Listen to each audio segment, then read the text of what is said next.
and let's get started right now. You are Locked On Rays, your daily Tampa Bay Rays podcast, part of the Locked On Podcast Network, your team every day. Hello, my name is Kevin Weiss. I'm Ulises Sambrano. And we are the host of the Locked On Rays podcast, part of the Locked On Podcast Network. Thank you for making Locked On Rays your very first listen every day. Be sure you check us out on all podcasting platforms and subscribe to our YouTube channel at Locked On Rays. You can also send us an email, lockedonrays@gmail.com. We have a lot of terrific mailbag questions, and we'll answer a couple today and probably save some for another future episode. So let's get right into them. This first one from our buddy Rini Rodriguez. He says, who would bring back the most return in a trade, Drew Rasmussen or Jeffrey Springs? Ooh. Hey, Rini. How you doing, man? Hope everything is going well in California. It's a great question. That's a great question. Yes. I think Drew Rasmussen has done more to prove himself as a starter than Jeffrey Springs has. But maybe the health concerns could be a little bit on his side, more being that he's a two-time Tommy John guy and Jeffrey Springs isn't a two-time Tommy John guy. Yeah. So I would have to give the slight edge to Mr. Rasmussen. Plus, beard guy myself, I got to give him the beard bump to Drew rather than Jeffrey. Not going to lie. What's interesting is, so Drew Rasmussen, he is a two Tommy John surgery guy. I don't know if that's a point in his favor or more in the favor of Jeffrey Springs, because I don't think Jeffrey Springs has yet had Tommy John surgery, because it's almost like a badge of honor that you've had one Tommy John surgery, let alone two. So it's like, he's all good. He's settled now. He should be fine in the driver's seat. But in all seriousness, I think Drew Rasmussen, because he is 3 years younger, and he won't be a free agent until 2027, whereas Jeffrey Springs is projected to be a free agent in 2025. And of course, Drew Rasmussen with more of that experience and innings as a starter under his belt. I think that pretty much covers it right there. Yeah, and again, if you got him in that JP Fireeyes and Drew Rasmussen for Willy Adames, yeah, Drew Rasmussen now, his value has skyrocketed since the Rays took over his contract. So yeah, Rini, I think you would see a really good return for Drew Rasmussen, and if you were to pair him up with somebody else of value, you could possibly be talking, okay, what offensive piece did we get back major league ready that can help this offense? The problem is you probably don't want to get rid of Drew Rasmussen because he was just incredible. I right. wouldn't. I know where you're coming from with the question, just to kind of gauge the who would get the better return. But yeah, I would keep the Drew in house.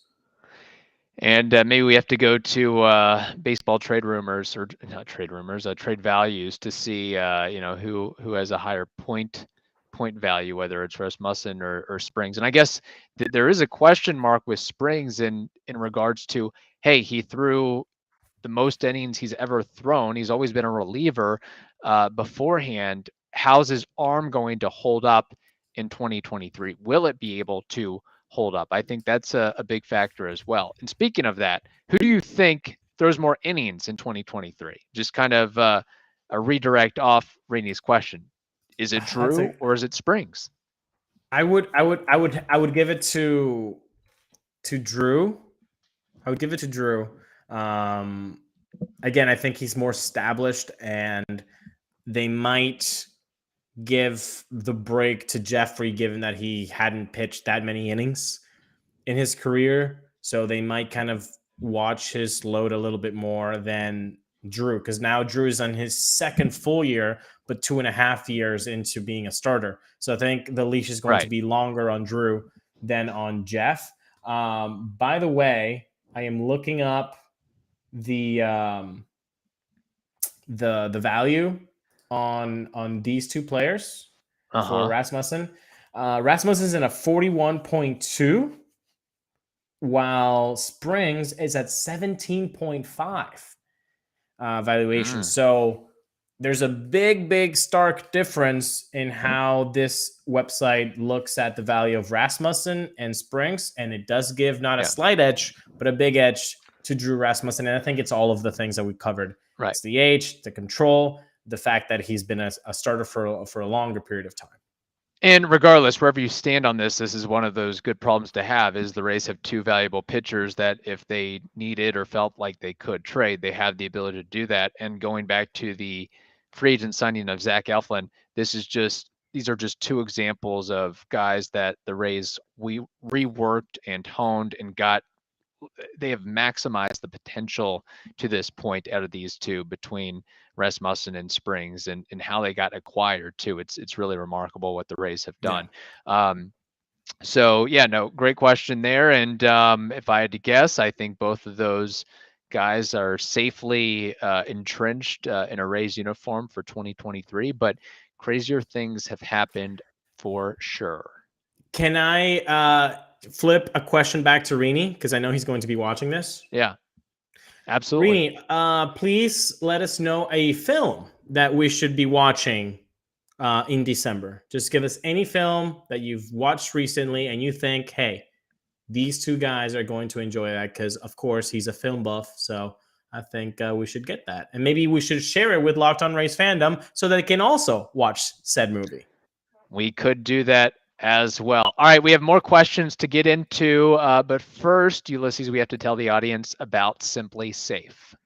We've been telling you about Simply Safe for a long time, so you already know that Simply Safe was named the best home security system of 2022 by U.S. News and World Report for 3 years in a row. Okay, so Simply Safe is a whole home security system with advanced sensors for every room, windows, and doors. So HD security cameras for inside and out, smarter ways to detect motion that alert you only when a threat is real, and even hazard sensors that detect fires, floods, and other threats to your home. It's something to keep you safe. It's Simply Safe. So today, do not miss your chance to save big on Locked On's favorite security system. Get 40% off. Yes, that's right. Get 40% off any new system at simplysafe.com/LockedOnMLB today. You got to do that today. That's simplysafe.com/LockedOnMLB,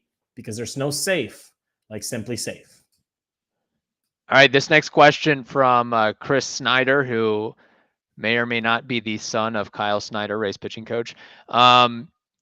He asked us, what would you be willing to trade for Bryan Reynolds? Of course, there's a lot of news surrounding Bryan Reynolds. The Pirates had offered him an extension that would have made him the highest paid Pirate in history by total dollar figure.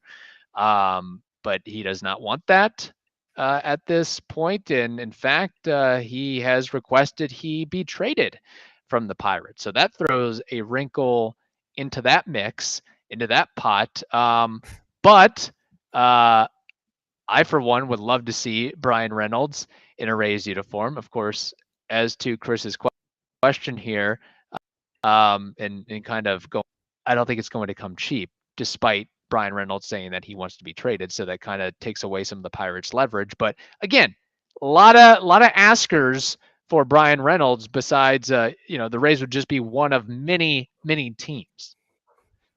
Yeah, they're like one of 27 teams probably that are Basically, going to be calling about him. The best thing about it is he doesn't even have to play center field, because if you look at his metrics, they're not so pretty. Again, I'm not a defensive metrics lover by any sort of imagination, but they're there, so we should look at them, and they're not great for him.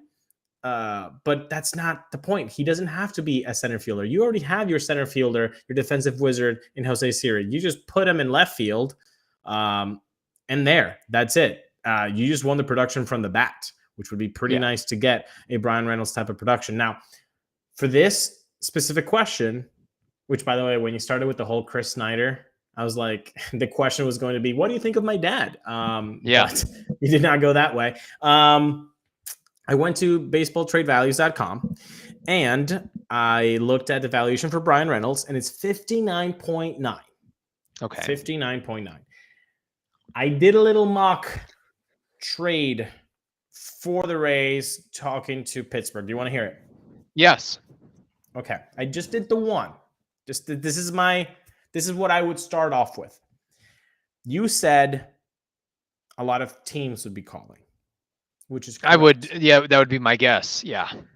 I would also say the fact that the malcontent and the fact that he wants to be traded is out there does diminish the leverage that the Pirates would possibly hold before this information came out. Is that correct? That is correct. And I would also add to that the fact that Bryan Reynolds and his agent have come out with this stance that also doesn't speak to, again, not trying to cast aspersions on his character, but it's not something that should be done, I don't think, generally. That's how badly you want to get out of Pittsburgh. Yeah. People. I made a mock draft, not a mock draft, but a mock trade, and this is it. So if I need to get to 59.9, I did not get there. I got to 50.1. Okay, so I'm like, and it being the Pirates, they would probably accept that because they're not good at wheeling and dealing generally. Hopefully, they would be okay with this trade. So first, I need to replace their Bryan Reynolds, right? So an outfielder. I'm giving them Josh Lowe, whose valuation is at 13.8. Okay. Next, I'm giving them another major league piece, but a pitcher. A valuable one that we talked about in the last segment. Jeffrey Springs at 17.5. I'm okay with letting go of Jeffrey Springs because of the Zach Eflin acquisition. Right. By the way. So I'm like, okay, it sucks to let go of Jeffrey Springs. But again, you're getting something of value, people. To get something of value, you need to return some value. So Josh Lowe at 13.8, Jeffrey Springs at 17.5. And then how I always talk about the lottery tickets. I think this is more than a lottery ticket. He seems to be doing pretty darn well, especially defensively. At shortstop, he's a young guy, Carson Williams, whose valuation is at 18.8. So Josh Lowe, Jeffrey Springs, and Carson Williams. Two major league ready guys, and Carson Williams, who will take a couple more years to develop. I think this is at least as a starter. Maybe the Pirates and Pirates fans would be laughing at this trade, but I think this is a good starter to get conversations rolling. Would you also throw in Vidal Brujan? Gladly. Okay. See, 2 years ago, we would have never said that. No. A year and like 2 months, we would have been like, oh yeah, I don't know about that. But yeah, you want Vidal, you get Vidal. You want Josh, get Josh. And Carson, Jeffrey obviously is the biggest piece here. But again, these are controllable guys. The three of them, if you want to put Vidal in there, they're all controllable. They all are young. They'll have a lot of upside. They're two major league ready pieces. I don't think this is something that it would be an easy no, but maybe I'm just looking at it through Rays bias glasses. Okay, I'm the Pirates. I'm going to present my counteroffer. Okay. For Bryan Reynolds, I want Josh Lowe, Jeffrey Springs, and Curtis Mead. Do you accept? The fact that I took a sip should let you know that hit me. Bryan Reynolds has 3 more years of control. Am I correct? He will be a free agent in 2026. So 23, 24, 25. So 3 years of control. Okay. And maybe he would be willing to entertain an extension with the Rays because they are a winning ball club and going places. He said no to more than $70 million from the Pirates. So can we already when say you come off back-to-back seasons with OPS pluses of 125 or greater, that's, you're get paid what you think you're worth and what you are worth in the open market or in the relative baseball market. which I think Again, the Rays just gave $40 million to Zach Eflin. I think they could give $80 million to Bryan Reynolds. I think so too, but I don't think the Rays would want to do that. The thing is, Curtis Mead could be your Bryan Reynolds. And I know this is a very prospect hugging phrase that's coming out of my mouth. And so people are going to be like, well, you're a hypocrite. Fine. Call me a hypocrite. Fine. But Curtis Mead, man, I'm looking forward to what he can do. I really am. I want to see this guy succeed. I love the fact he's from Australia. I like what he can do. I really hope he can do it with the Rays. So I would say, is there something else that we can interest you, Mr. Pirates front office? All right, you won't take that trade. How about this? We'll take Josh Lowe. We'll take Jeffrey Springs, and then okay, you don't want to move on Curtis Mead. I can respect and understand that. But let's get even from that Shane Buzz, Tyler Glasnow deal. I want Taj Bradley. Yeah, exactly. That's the thing. That's the thing. My big point is A and B. Yeah, and I think that's anywhere they're going to. They want one or two. Those teams' top 1 or 2 prospects. As exciting as Carson Williams could be, he's not projected to make the bigs until 2025. Isn't that what they want, though? Isn't that what Pittsburgh is? Like, hey, we're not competitive at all. We don't care. We're kicking the can down the road for decades now. Yeah, but look how close that a guy like Curtis Mead and Taj Bradley, like they're about ready to pop. And again, I think the Pirates wouldn't accept any sort of deal. Well, I shouldn't say that. Taj Bradley and Curtis Mead would appetize them. That's the big 2 tier. And then after that, it's everybody else. It's the Carson Williams and the Kyle Manzardos and the Mason Montgomerys. I think that's the thing. If you can make if you're the Rays, and of course you're listening to this, Eric and Pete, how you guys doing? If you're able to pull the trigger on getting Bryan Reynolds and you keep Curtis Mead and you keep Tash Bradley, do it. I'm like Starsky and Hutch. Do it. Okay, Bacardi and Coke. Yeah. Do it. You have to. But the thing is, are the Pirates, I don't want to say the D word, but are the Pirates foolish enough to be okay with dealing with the Rays and not getting Mead or Bradley for Bryan Reynolds? Again, that's where the malcontent comes in. If you're the Rays, you're like, dude, he doesn't want to play for you. We're not giving you Mead. We're not giving you Bradley. What do you want after those 2 names? Can you make that happen if you're the Rays? I would think so, right? I would think so, because everybody knows that Bryan Reynolds doesn't want to play there. So then everybody else, not collude, but they can kind of just have the same stance of like, we're not giving you our top 1 or 2 guys. What do you want after that? What about this? Would you take, not to keep going on deals here, but no, I like this. I'm the Pirates. All right, let's scrap everything. I want Randy Arozarena and Carson Williams. Damn. That's a good one. That's a really good one. Or I want Brandon Lau and Carson Williams. I think they need either a big prospect or a big major league ready guy or major league experienced, established guy. Is Jeffrey not touching Springs water. Not they're an not established guy. He's established, but not. I want a guy. Basically, I want an all-star caliber player. Or I want to. I mean, I guess sure. Jeffrey Springs is there, but I think they want more of a punchy name, at least offensively. God, these are the You're guys that going- got Ji-Man Choi and celebrated it, though. Yeah, but again, this is Bryan Reynolds we're talking about. But there's the malcontent, baby. I don't know. I feel like, look, if they wanted to make a Randy Arozarena for Carson Williams, would I say yes?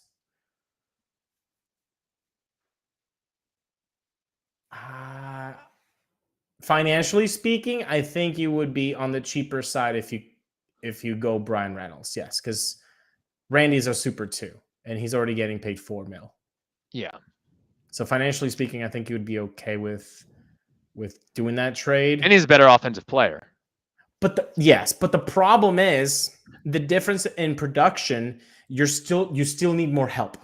That's still true. Need more help. Yes. So then you would kind of be in the same boat of like, okay, well, we're starting from the same, offensive lack of production. So right. I wouldn't do that. If I want to do more for the offense, I don't do that trade. I don't. Yeah. Chris, to answer your question, I mean, well, to kind of go off on your question, I'd say it's more likely that Bryan Reynolds does not end up a Tampa Bay Ray, but we can always wish and dream. We've got another question to get to, but first we've got to tell you about betonline.net. Betonline.net is your number one source for sports betting info, stats, news, and analysis. It's where you can get the latest odds and trends for every professional and amateur league out there. Football, basketball, soccer, esports, it is all covered at betonline.net. You should know that it is the fastest and easiest way to get your betting fix. So head over to their website today or use your mobile device to learn more. BetOnline, it is where the game starts. All right, this final question that we'll get to, again, thank you to everybody who submitted questions. Some of these are evergreen, at least throughout the course of the offseason, so we could probably get to some of these on next week's episode as well. But I want to touch on this one from Joshua Smith. He says, I like the addition of Elflein to a stacked rotation, assuming that it's Glasnow, McClanahan, Elflein, and Rasmussen. Aside from that, do the Rays add an upgrade at the catcher position before the season starts? Of course, as of right now, the Rays have Christian Bethancourt, Francisco Mejia, and Rene Pinto on the 40-man. So do they upgrade to that level or upgrade from that position or stand pat and go with status quo? Who sent this question? Travis? Joshua Smith. Joshua Smith, thank you so much for writing to us, man. As I said on the player review last week on our Fun Friday episode that we both covered Bethancourt and Mejia's play, I think if you put them against the splits that they should be facing, and Bethancourt should be facing righties and Mejia should be facing lefties, which means that Bethancourt's going to see more bats, and he is the better defensive catcher at both framing and pop time. I think you've got a really good 1-2 behind the dish. I don't think it's the best available there, but the problem is, look at catchers around the league, man. Like you have said in the last week, Zach Eflin just got $40 million. Yeah. What do you think a catcher that hits is going to command? Wilson Contreras is getting $100 million at least. And he might not even be a full-time catcher. And he might not be a full-time catcher. Exactly. So I got to tell you, I don't see a scenario where the Rays improve catching wise. Maybe they get another like Kevon Smith, like a little competition for Rene Pinto / Blake Hunt if Blake Hunt is with the organization. But I don't see like a big catcher situation shift moving. Not at all. No, I don't. Yeah, I think that because the concern, I guess, is if something happens to Francisco Mejia and or Christian Bethancourt, are you comfortable with giving a lot of reps to Rene Pinto? And that's probably a no at this point. So you do defensively, want that. yes. Defensively, cool. But I mean, you have an offensive problem. And this is not me saying it. This is not you hearing it and saying it. This is Eric Neander saying it Right. after the season. They have an offensive problem. So you're not really going to be fixing that problem if you're putting Rene Pinto getting meaningful at-bats, just like you had to do with Taylor Walls in 2022. Yeah, it's unfortunate. So I would think that they would, do one of those, sign a guy who's been in the league for a couple years, sign him to a, spring training invite, see how he does, and go from there, just to have some depth at the AAA level if you get into a pinch and get into a bind. So as sad as it is to say, no, I don't think Wilson Contreras is going to be in a Rays uniform. No, I don't think Christian Vasquez is going to be in a Rays uniform. Nor will Sean Murphy or Alejandro Kirk or Gabriel Moreno. But it's nice to dream on that every once in a while. Now, I guess the question is, so isn't Francisco Mejia entering arbitration? Yeah, I think so. Yeah. So I guess, yeah. There will be a point, this might be a question for next season. This might be a 2024, kind of shopping the market, and then they'll be ready to quote unquote upgrade that position. I do have a question for you, and I know we're running long on this episode, so I'll just give you the mic after this. If you have to make one trade and the Rays are telling you, Kevin, Eric calls you, Pete calls you, hey Kevin, buddy, how you doing, man? We need to make a decision. It's either going to be Bryan Reynolds or Sean Murphy. Who do we target? Oh, I think it has to be Bryan Reynolds. Bryan Reynolds because of the offensive potential and the output. I think, again, if I'm a big believer in what Christian Bethancourt can provide. And I don't know, as much as I like Sean Murphy and how he's an under the radar guy, and what he does from the catcher position, I think if you gave Christian Bethancourt a full season of at-bats, he could put up relatively it wouldn't be that big of a difference between what Sean Murphy outputs and what Christian Bethancourt outputs. So Bryan Reynolds, I think, is an absolute game changer offensively. So that would be my answer. No, that's great. And I do agree with you. And hopefully if they do a Bryan Reynolds trade, which is going to be very, very difficult to see the Rays pull off, just because it's a big move to make. Hopefully they don't have to part with either Curtis Mead or Tash Bradley. If they can do that, Eric, Pete, if you can do that, pull as many triggers as you need. But let's hope. Minus Wander Franco and Tyler Glasnow and Shane McClanahan. The Untouchables. The Untouchables we know the podium. Yes, but exactly. Of the prospects, Curtis Mead and Tash Bradley, if you can make the trade without those two guys and get Bryan Reynolds, just pull that trigger as soon as you can. So you would, okay, what if the Pirates, and we'll end after this, the Pirates say, okay, fine, we know you won't budge on Mead or Bradley, but then we want the next best three plus more. We want Williams, we want Manzardo, we want Mason Montgomery, and we want Jonathan Aranda, and maybe a Vidal Brujan. Like, you would go to that? I would then, and then after that, I would give them a vending machine and $1 million as well. I'd be like, yeah, sure, fair, go ahead. Because again, I'm not gonna prospect hug. I'm not. I know Manzardo everybody's in love with, and I hope he turns out to be our first baseman of the future. But yeah, I know what Bryan Reynolds is. I don't know what Kyle Manzardo is. That's true. Yeah, we get too excited about prospects. That's, how many people were like, oh my gosh, Cameron Meisner. Like, no. Oh my gosh, Josh Lowe. Oh my gosh, Vidal Brujan. Exactly. Oh my gosh, Taylor Walls. Yeah. Oh my gosh, Xavier Edwards. All right. Thank you for making the Locked On Rays podcast your very first listen every day. Now make your second listen, the Locked On Sports Today podcast. That is also free and available on all platforms. Hope you all have a wonderful day. Stay safe, and we will talk to you tomorrow.